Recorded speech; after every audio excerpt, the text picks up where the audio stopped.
So I'm very happy to kick off the last block about the AI after having been talking the whole morning about payment, identity, and loyalty, because this all comes together not only for business transactions or human transactions on the blockchain, but also now one of the top hype topics in travel, AI and AI agents and how that impacts us.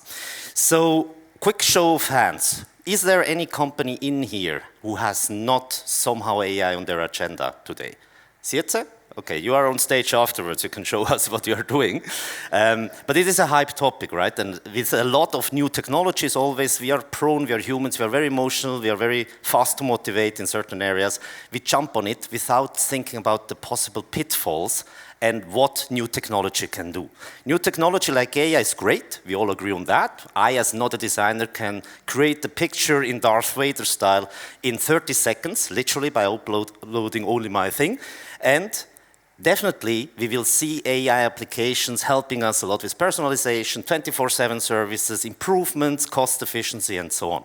But there are some areas I would like to point out so that you don't fall into those pitfalls. And fun enough, it's the same areas we have been talking the whole day, because what we've seen for humans will be replicated for AI bots as well.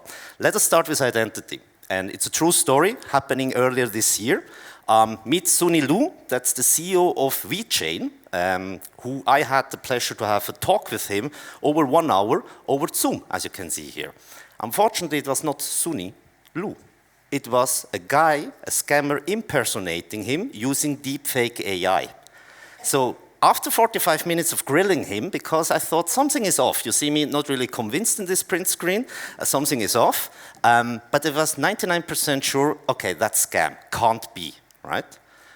But 1% doubt remained. So, and now the question is, as AI accelerates, AI can impersonate persons, voices. That guy did not use an AI voice impersonation.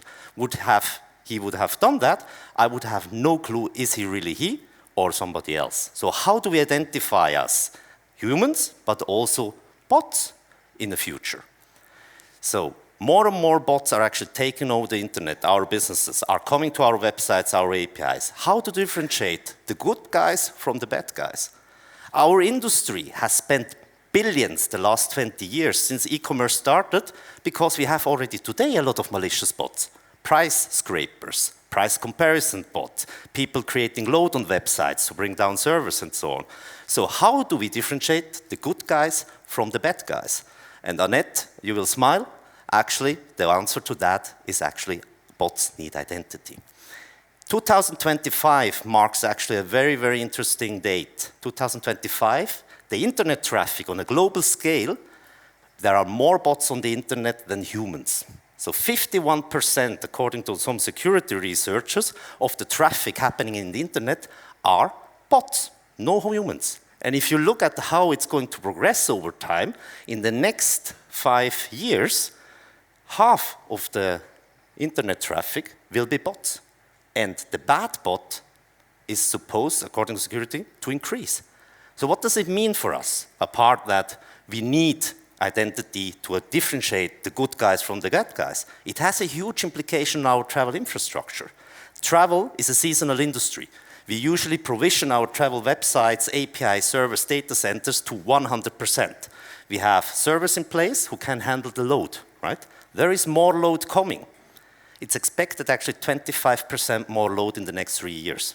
And unfortunately, most of that load will not convert to any booking. So you will have more costs, but not enough booking to cover those blocks. You can do a simple research when you go home. Take your monthly website traffic, your infrastructure costs, just add 25% to that. And look at what it will happen to your company result. With our thin margins in travel, this is actually a threat not only to your security, to your website experience, but also we will have what happens to our look-to-book ratios, GDS ratios, our contracts. That will all go south or north, depending on how you look at that, but it will definitely not improve the situation we are in.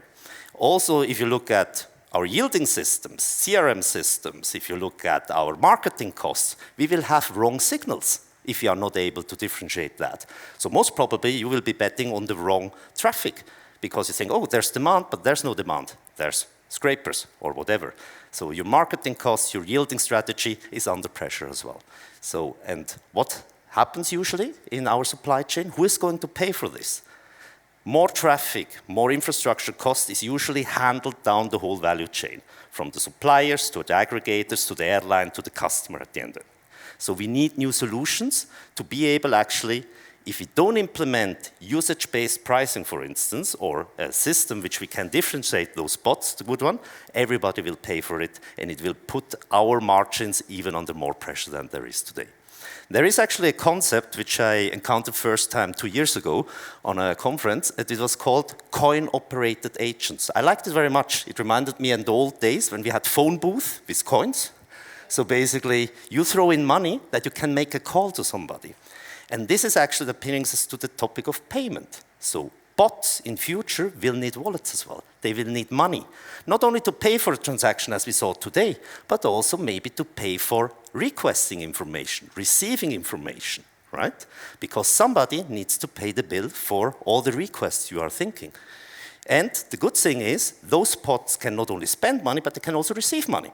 So you can actually, using coin-operated bots, also monetize on content, on requests, and you can also actually add different kind of parameters like, okay, I like company A much better than company B, and he receives other kind of booking fees.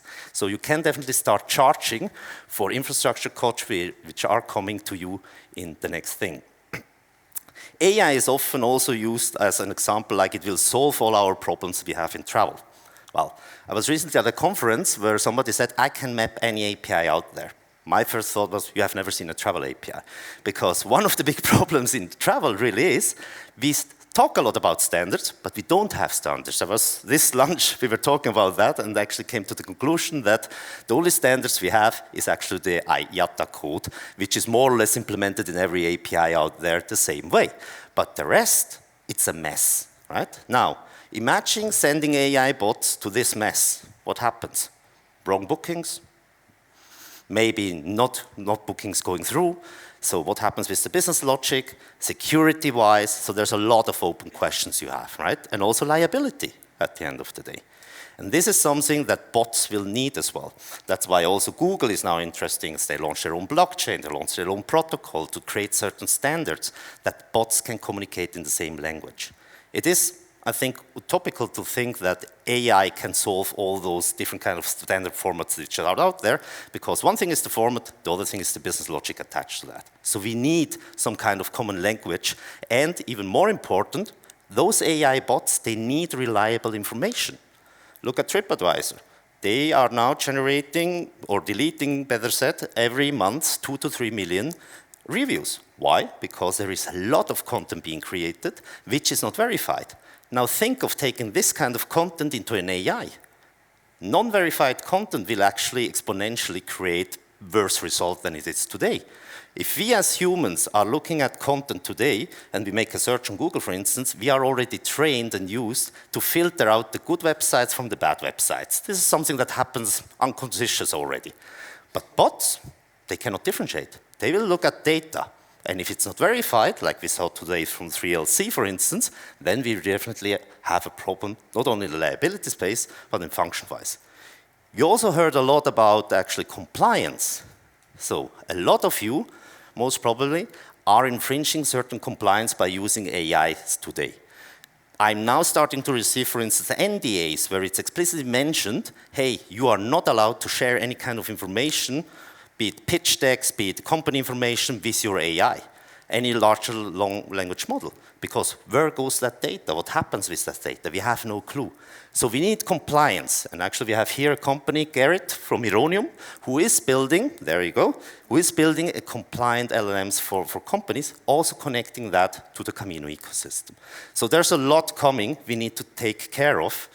And actually, when we saw that AI was a buzzword last year, and all these challenges from identity, payments, infrastructure, compliance, and the lack of standards, we thought, actually, by accident, we have created a solution by that. I could now be standing here and say, we knew that could be coming, and we've built this. It was not that. When we created the Camino network and Camino Messenger specifically, we wanted to build an agnostic layer which can communicate with anything. So it does not matter if you are a website, it does not matter if you are an API connector, it does not matter if you are an intelligent toaster, you can talk to the Camino messenger. Send information, receive information. We have solved identity by KYB, KYCing everybody. Every participant is verified in our system. We already have an embedded wallet, so that means we can receive and send money and transfer money. It's decentralized, it's run by the travel industry, and it's compliant by design as well. So the whole audit trail, because it's combining not only the messenger, but it's also combining the Camino blockchain. The messenger runs on top of the Camino blockchain. We launched it earlier this year, and it does not only remove or solve certain AI topics, but it also removes certain connectivity problems we have in travel. I don't know how many APIs your individual companies handle, but when I was CIO of Hotelplan Group, my company handled over 800 APIs. Each API is 20 man days effort to implement. There's a lot of changes, now a lot of things coming, so there's a lot of effort. How can we as an industry make this easier? And the answer lies, in our opinion, in decentralization. If we as an industry work together by connecting your API, maintaining your APIs to a standardized system, which is also controlled by the Camino ecosystem, then definitely we have a better shot of reducing costs and being faster and more efficient. We heard earlier this morning from Tommy that we are investing heavily in educating the industry as well. And one of the workshops we had earlier this year was together with our partners from Lufthansa, so Mani and Michael are also here, you can talk with them.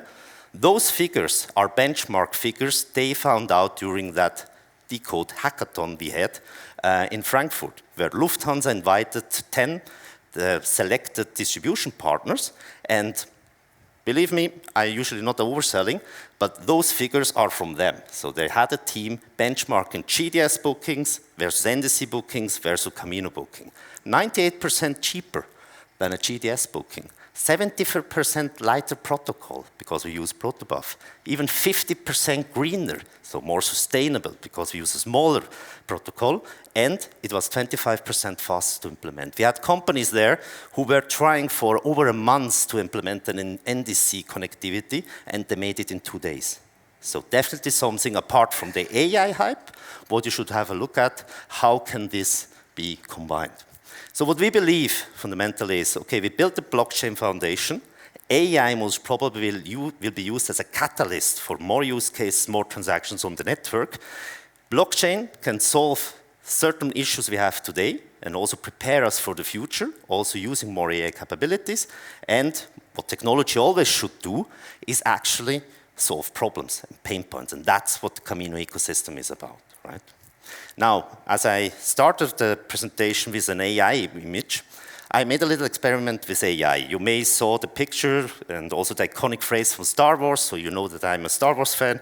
And I asked actually OpenAI, so ChatGPT, if the travel industry would be a planet, who is actually the Imperium? He came up with 5 names. Can you guess? Amadeus, Sabre, Travelport, Expedia, and Booking. Those were the 5 names. And I said, okay, good. Now, out of those 5 names, who is the most probable to be really the Imperium and actually become the ruler, the monopoly? If you look at what's happening, consolidation, the GDS is under pressure and so on, please draw a picture. And that was actually the picture that ChatGPT draw, saying, okay, if somebody is the Imperium, do this. And coming back to my ask to you, don't join the dark side, join the decentralized network. Thank you very much.